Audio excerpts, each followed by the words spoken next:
TV, Nashville. This is NBC Nightly News with John Chancellor and David Brinkley. Thursday, July 14th. New York City in the early morning after a night of no electric power, and so no lights, elevators, subway trains, or any trains, airports, air conditioning, traffic signals, television. What it did have in the dark streets was a wild outburst of crime, arson, looting, mugging, and 1,000 false fire alarms. At 9:34 last night, it all went black. The streets, homes, hotels, theaters, restaurants, plus subways and elevators, and the people in them were stuck wherever they happened to be. Lightning struck a power line 50 miles out of town, and then one after another, the power stations became overloaded because on a hot summer night, the air conditioners were running, and one by one, they shut themselves down. At 9:34, the last one went. Tonight, something over half of the power has been restored, but the rest of the city is still dark. Here are two reports. At 9:34 last night, the Statue of Liberty and the rest of New York were brightly lighted as usual. A moment later, only Liberty and her lamp were there. Those small lights you see were in New Jersey. The streets were plunged into darkness, broken only by the headlights of passing cars. People caught outdoors groped along. This neighborhood isn't quite safe, even in broad daylight. The traffic lights went out too, but volunteers manned hundreds of street corners to keep the traffic moving. Most drivers obeyed the amateur policemen. Thousands of people were trapped in the subways.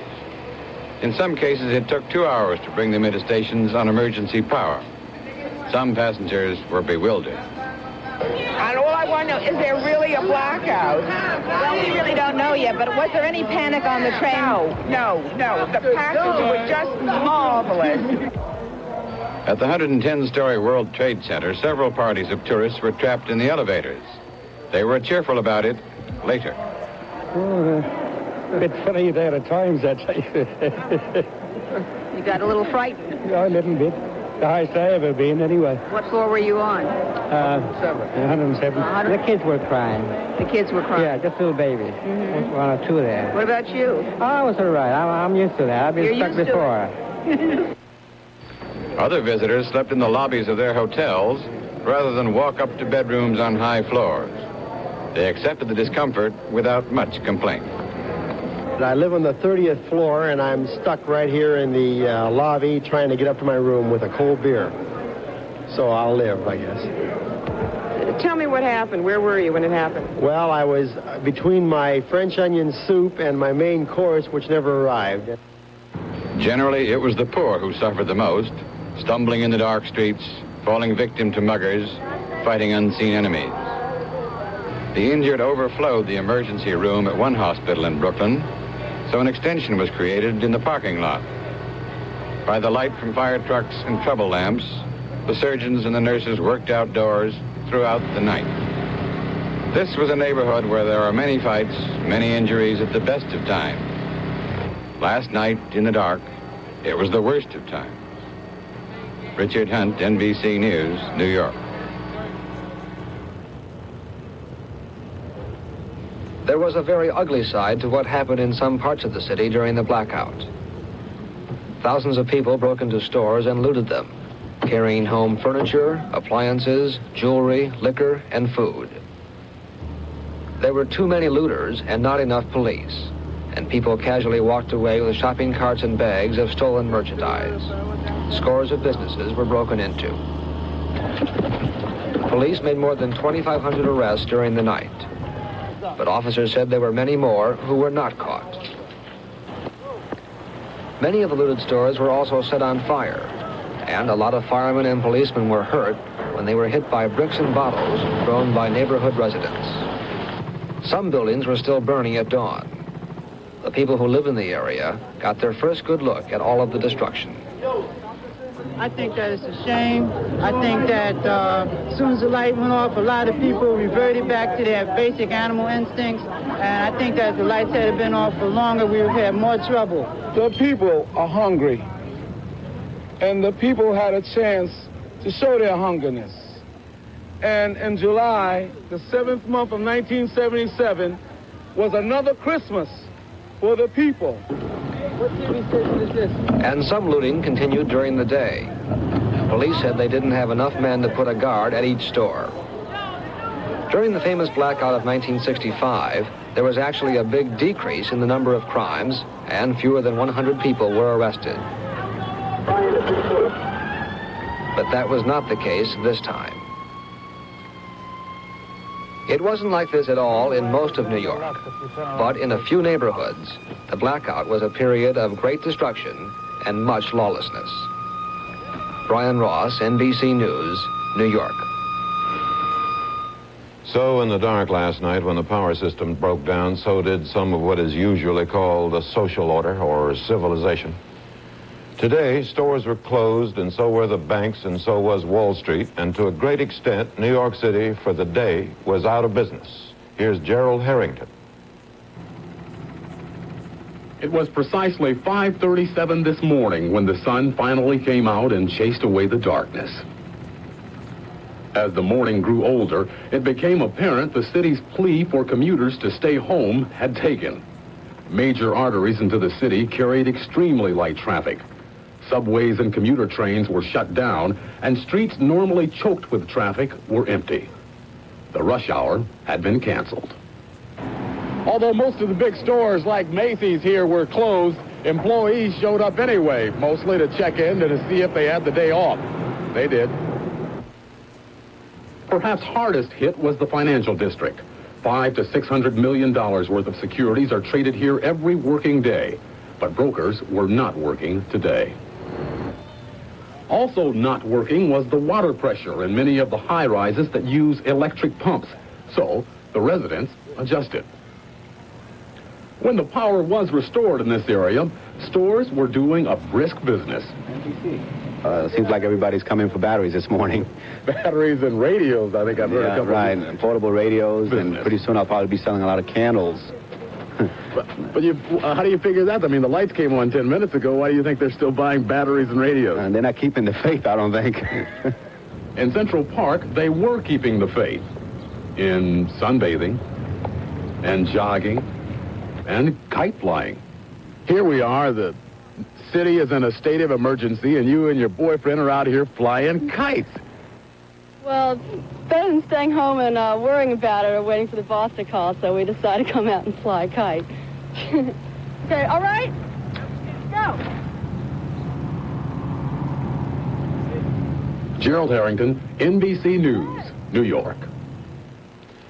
We'll be back in a moment with the other news, and later more on the blackout, including the city's angry and agitated mayor and an attempt to find out why it all happened. Morning, Tom. Morning.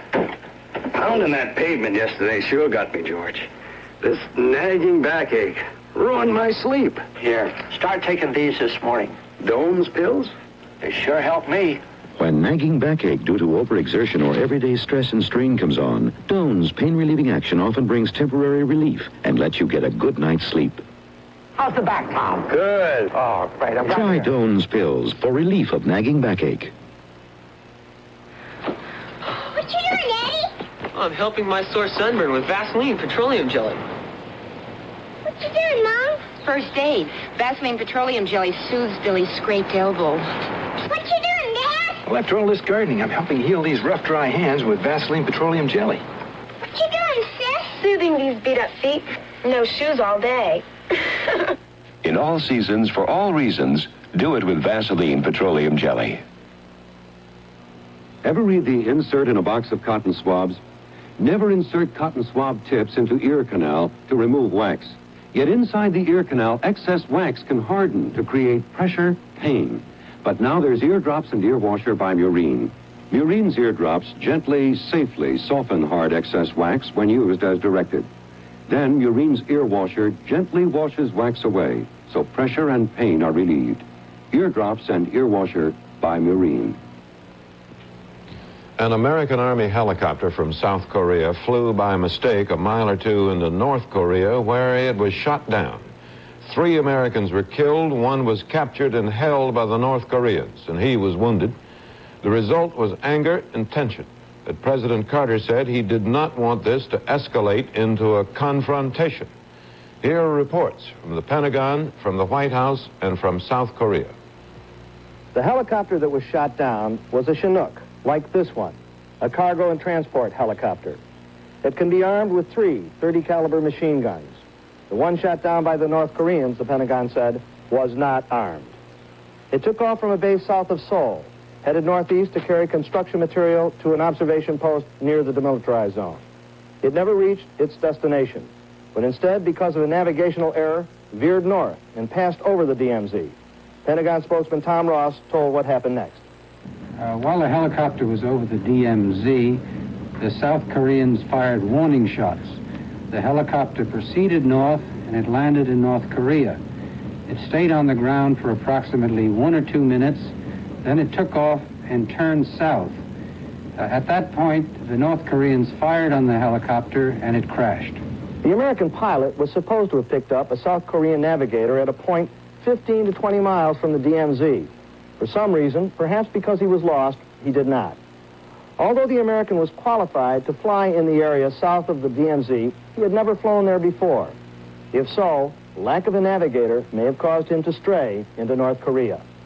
Charles Quinn, NBC News at the Pentagon. Word of the incident in Korea reached the White House last night during entertainment that followed a state dinner for West German Chancellor Helmut Schmidt. President Carter stayed through the last strains of music before going to the White House Situation Room to review the trouble along the demilitarized zone. There, with Vice President Mondale, Secretary of State Vance, and national security aides, the president decided the incident was something less than a crisis and probably the fault of the U.S. helicopter crew. And today, it was almost business as usual. Mr. Carter held a regularly scheduled breakfast meeting with 7 senators. He made it clear the White House was downplaying the seriousness of the incident and concerned mainly with scheduling an early meeting with the North Koreans to gain release of the captured crewmen. We were trying to let them know that we realized that a mistake was made by the crew in going to the demilitarized zone. We were primarily interested in having the incident not escalate into a confrontation and also to account for the crew members, which is the most important thing. And the rest of the day, Mr. Carter acted as if no confrontation was necessary. He deviated little from his usual schedule, holding his final talk with Chancellor Schmidt. The president turned aside most questions on the incident, but did say he will not change his plans to withdraw American ground troops from South Korea. I told the senators this morning in the presence of the press, and Jody has already described to you everything I know about it, but we have no reason to reevaluate.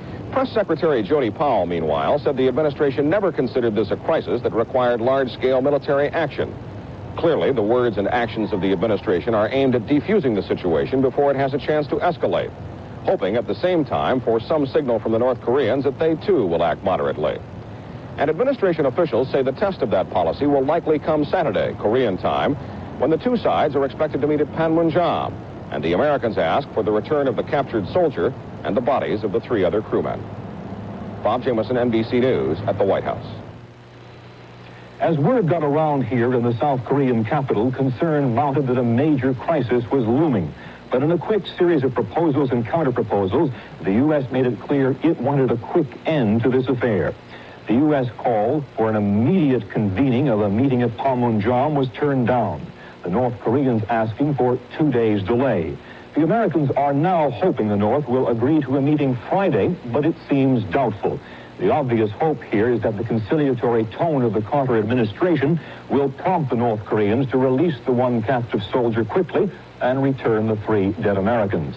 The North Korean reaction, however, is totally unpredictable. The North has downed 5 American aircraft near the DMZ since the end of the Korean War. The American and South Koreans say there are no military alerts in effect, but the atmosphere will remain uncertain until the exact position of the North Koreans is made clear. Jim Laurie, NBC News, in Seoul. Members of Congress and others reacted to this very carefully. Some of them wondered if this might not affect the Carter plan to withdraw troops from South Korea. Here's Catherine Mackin in Washington. The reaction in Congress was mainly to support the way the president is handling the Korean incident. However, the incident did start up again all those arguments about those 40,000 American ground troops in South Korea and whether the president should go ahead with his plans to bring them home over a 5-year period. You ought to see this not as a signal to go in deeper or to stay longer, but to begin the kind of disengagement that President Carter's been talking about. It's been 25 years since the war in Korea, and there is no reason why we should continue to maintain forces in such an exposed position. As long as we insist on doing that, this won't be the last of the tragedies. The reduction of the American presence would enhance the temptation of the North Koreans to mount military adventures or political adventures or commit acts that could escalate into something bigger. I would caution against deciding the issue of troop withdrawals from South Korea on the basis of this single isolated incident. A month ago, the Senate passed an amendment in which it said any plans to withdraw American ground troops from South Korea should be a joint decision made by the president and the Congress acting together, not by the president acting alone. This was interpreted as a message to the president to go slow in bringing home those ground troops. This new incident could slow things down even more. Catherine Mackin, NBC News, the Capitol. For 24 years, the two sides have faced each other across a demilitarized zone between North and South Korea. And while there has been an armistice, it has been a bloody one. There have been more than 2,000 shooting incidents, 87 Americans and 450 South Koreans killed. The most serious was last August, when North Koreans swinging axes killed 2 American officers who were trying to trim a tree that was blocking their view. And it took a long time for the anger over that one to die down.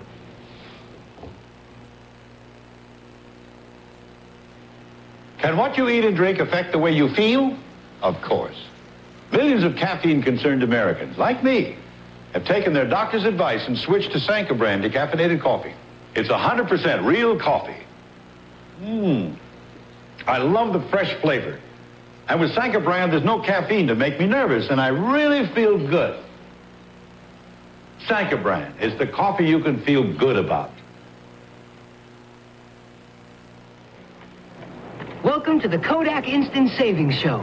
Now, Kodak will pay you up to $10 when you buy Kodak Instant cameras and film. That's right. You can get $5 when you buy any Kodak Instant camera and another $5 when you buy 5 packs of Kodak Instant Print film. Think of it. Save up to $10. Ask your photo dealer for details of this special limited time offer from Kodak, where you see this display.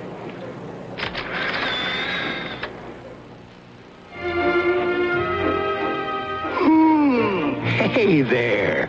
Maybe you needed Nitol last night. Maybe you had trouble falling asleep. Well, that's what Nitol's all about.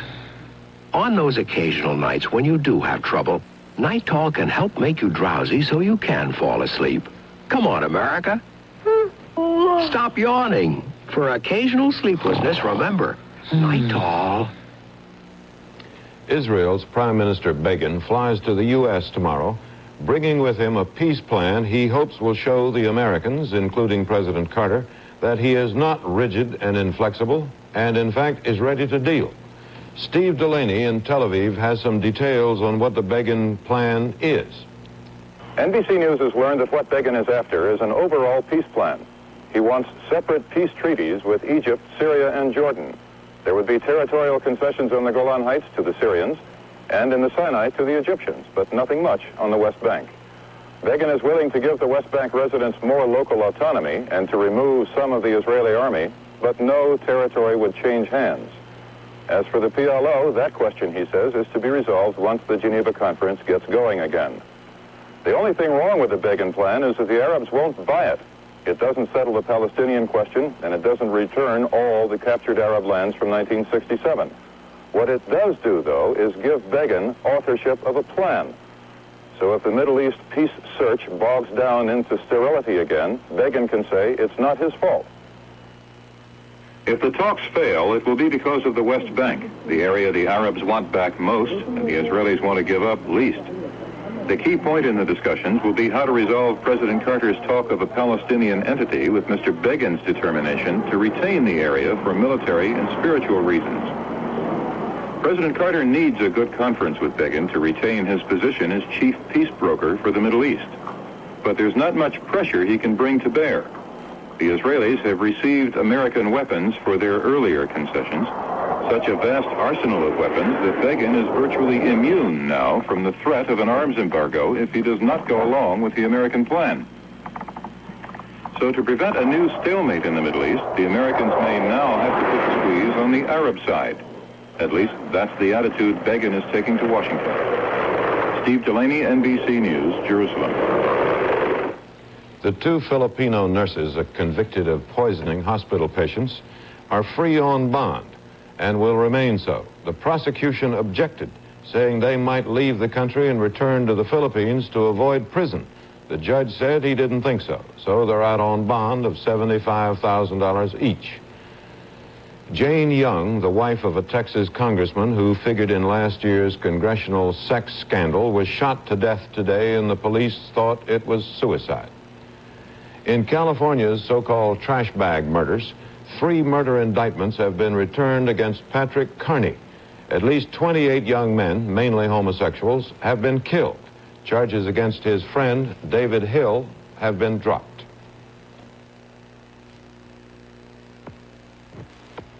A bread with fewer calories than yogurt? 2 slices of Fresh Horizons have fewer calories than a cup of plain yogurt or gelatin. A bread with as much fiber as bran cereal? 2 slices of Fresh Horizons have as much crude fiber as 2 bowls of bran cereal or all this celery. Fewer calories than yogurt. As much crude fiber as bran cereal. Fresh Horizons, wheat and white. We add fiber and take out calories. This is my husband, and this big hunk of a man is the light of my life. And this is some terrific woman, all 105 pounds of her. And with the kids and the house and your job, I just don't know how you do it. Well, I take real good care of myself. I get my rest, exercise. And you take Geritol. Geritol, to make sure you get enough iron and some very important vitamins. Take a look at what Geritol can do for you. Geritol, every day. Oh, here's the jam. Mom sent this for our Little League dinner, Mrs. Smith. Thanks. More meatloaf. You know that plastic wrap is opening? Well, sometimes plastic wraps cling, sometimes they don't. You can't always rely on them. You can rely on Reynolds wrap. It molds and seals tightly, so it really protects. And I can reheat in it, too. You and Reynolds wrap can join our team. Reynolds wrap, the best wrap around. Lee McCarthy of our staff has been busy all day trying to find out what caused all the lights to go out and almost everything else to stop. Lee, what caused it? Well, David, there was a heavy demand for electricity yesterday. It was hot and muggy in New York, the temperatures in the 80s. And about 8:30 last evening, a storm moved in north of the city. And it hit in 2 key locations with lightning. One at transmission lines that were bringing electricity down that had been purchased by Con Edison, and also at a substation in Westchester County. Both points fed into Indian Point, which is a major nuclear station on the Hudson River. There are 3 plants at Indian Point, but only 1 was operating. And the first plant had been shut down in 1974 for non-compliance with federal regulations. The second plant was shut down for emergency repairs. The third plant was operating at about near capacity. And then coming down here. Right, feeding on down into New York City. But when this power was reduced, there was an automatic cutoff at Indian Point, and the plant shut down. Now, when that happened, the technicians here in the crisis center on the west side of Manhattan, the center operated by Con Ed, tried to take emergency steps to keep their system alive. None of the steps worked. When that happened, Big Alice, which is a major generating plant on the east side of Manhattan, automatically kicked out and went out of the system. And Big Alice was the last straw. Then the smaller plants shut down, and about 9:30, New York was dark. It all hangs by a thread, doesn't it? It certainly does. And it happened 12 years ago, of course, and steps were taken at that time by Con Edison to install safety devices. But yesterday they didn't work the way they were supposed to work. And today, the man who heads Con Ed, Charles Luce, said that it's time to go back to the drawing boards.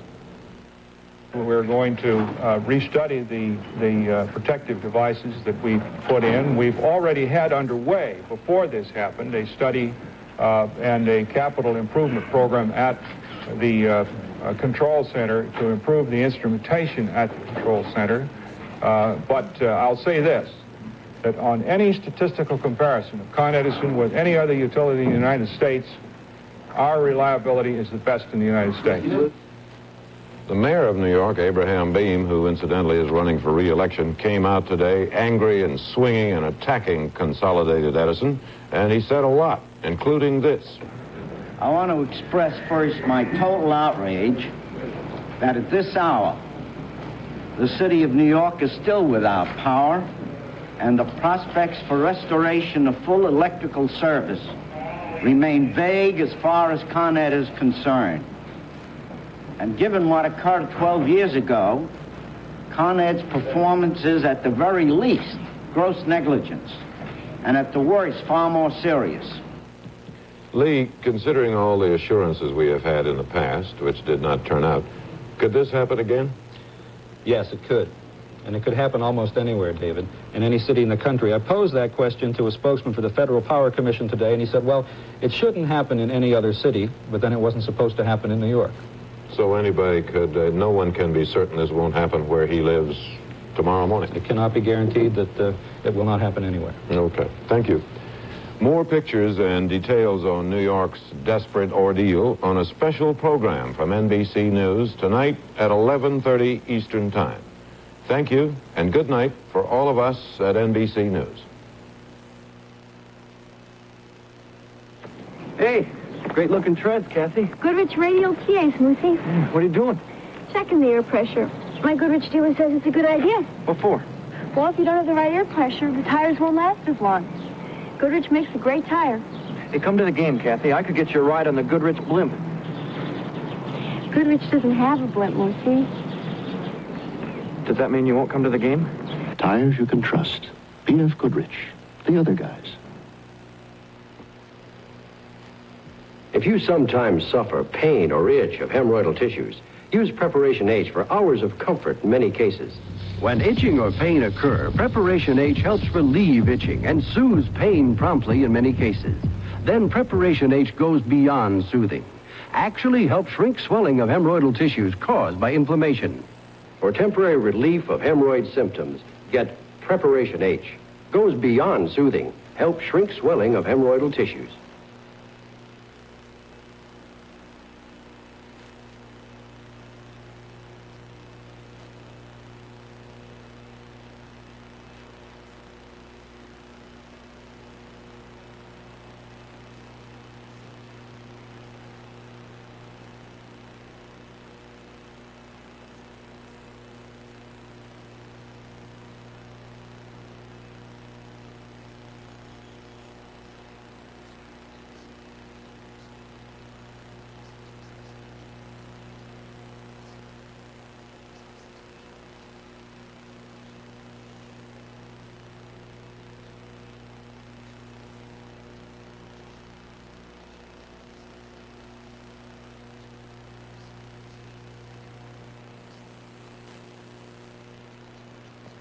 Hello, I'm Edwin Newman. They said that what hit New York City 12 years ago couldn't happen again. It did. Tonight we have an NBC News special about it. Darkness takes the city. The blackout followed today by looting, vandalism, burning. We'll report on the latest developments tonight at 11:30, 10:30 Central on NBC. What better way for the whole family to spend a glorious, fun-filled day than at Fantabulous Beach Bend Park, with its many rides, exciting drag racing, and just plain old relaxing, where something special is always going on. This weekend, Spider-Man for the kids, The Amazing Rhythm Aces for the teens.